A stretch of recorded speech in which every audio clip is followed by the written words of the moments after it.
जब हम मजबूत थे तो दुनिया को कभी सताया नहीं।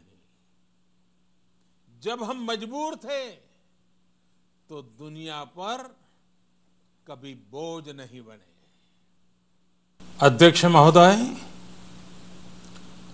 संयुक्त राष्ट्र की 75वीं वर्षगांठ पर मैं भारत के 130 करोड़ से ज्यादा लोगों की तरफ से प्रत्येक सदस्य देश को बहुत बहुत बधाई देता हूं। भारत को इस बात का बहुत गर्व है कि वो संयुक्त राष्ट्र के संस्थापक देशों में से एक है। आज के इस ऐतिहासिक अवसर पर मैं आप सभी के सामने भारत के 130 करोड़ लोगों की भावनाएं इस वैश्विक मंच पर साझा करने आया हूं। अध्यक्ष महोदय, 1945 की दुनिया निश्चित तौर पर आज से बहुत अलग थी। पूरा वैश्विक माहौल, साधन, संसाधन, समस्याएं, समाधान सब कुछ भिन्न थे। ऐसे में विश्व कल्याण की भावना के साथ जिस संस्था का गठन हुआ, जिस स्वरूप में गठन हुआ, वो भी उस समय के हिसाब से ही था। आज हम एक बिल्कुल अलग दौर में हैं। 21वीं सदी में हमारे वर्तमान की, हमारे भविष्य की आवश्यकताएं और चुनौतियां अब कुछ और है।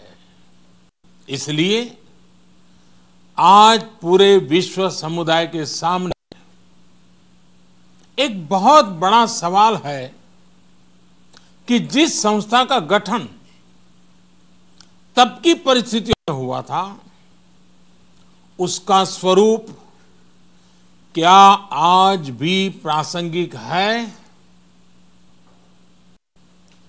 सदी बदल जाए और हम न बदलें तो बदलाव लाने की ताकत भी कमजोर हो जाती है। अगर हम बीते 75 वर्षों में संयुक्त राष्ट्र की उपलब्धियों का मूल्यांकन करें तो अनेक उपलब्धियां दिखाई देती हैं, लेकिन इसके साथ ही अनेक ऐसे उदाहरण भी हैं जो संयुक्त राष्ट्र के सामने गंभीर आत्ममंथन की आवश्यकता खड़ी करते हैं। ये बात सही है कि कहने को तो तीसरा विश्व युद्ध नहीं हुआ, लेकिन इस बात को नकार नहीं सकते कि अनेकों युद्ध हुए, अनेकों गृह युद्ध भी हुए। कितने ही आतंकी हमलों ने पूरी दुनिया को थर्रा कर रख दिया। खून की नदियां बहती रही। इन युद्धों में, इन हमलों में जो मारे गए वो हमारी आपकी तरह इंसान ही थे।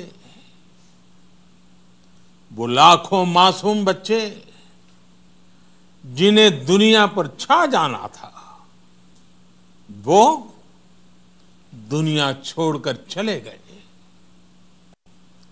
कितने ही लोगों को अपने जीवन भर की पूंजी गंवानी पड़ी, अपने सपनों का घर छोड़ना पड़ा। उस समय और आज भी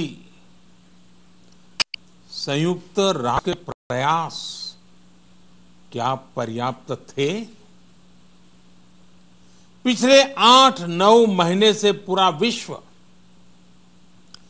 कोरोना वैश्विक महामारी से संघर्ष कर रहा है। इस वैश्विक महामारी से निपटने के प्रयासों में संयुक्त राष्ट्र कहां है? एक प्रभावशाली रिस्पांस कहां है? अध्यक्ष महोदय, संयुक्त राष्ट्र की प्रतिक्रियाओं में बदलाव, व्यवस्थाओं में बदलाव, स्वरूप में बदलाव आज समय की मांग है।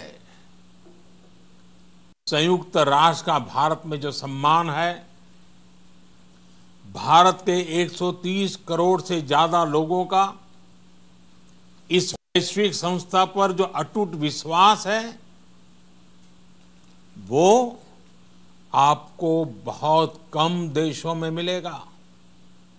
लेकिन ये भी उतनी ही बड़ी सच्चाई है कि भारत के लोग संयुक्त राष्ट्र के रिफॉर्म को लेकर जो प्रोसेस चल रहा है, उसके पूरा होने का बहुत लंबे समय से इंतजार कर रहे हैं।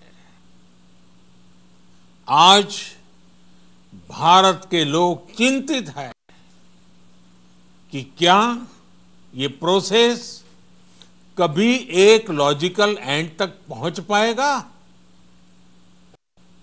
आखिर कब तक भारत को संयुक्त राष्ट्र के डिसीजन मेकिंग स्ट्रक्चर से अलग रखा जाएगा? एक ऐसा देश जो दुनिया का सबसे बड़ा लोकतंत्र है, एक ऐसा देश जहां विश्व की 18% से ज्यादा जनसंख्या रहती है, एक ऐसा देश जहां सैकड़ों भाषाएं हैं, सैकड़ों बोलियां हैं, अनेकों पंथ हैं, अनेकों विचारधारा हैं, जिस देश ने सैकड़ों वर्षों तक वैश्विक अर्थव्यवस्था का नेतृत्व करने और सैकड़ों वर्षों की गुलामी दोनों को जिया है। अध्यक्ष महोदय, जब हम मजबूत थे तो दुनिया को कभी सताया नहीं। जब हम मजबूर थे तो दुनिया पर कभी बोझ नहीं बने। अध्यक्ष महोदय, जिस देश में हो रहे परिवर्तनों का प्रभाव दुनिया के बहुत बड़े हिस्से पर पड़ता है,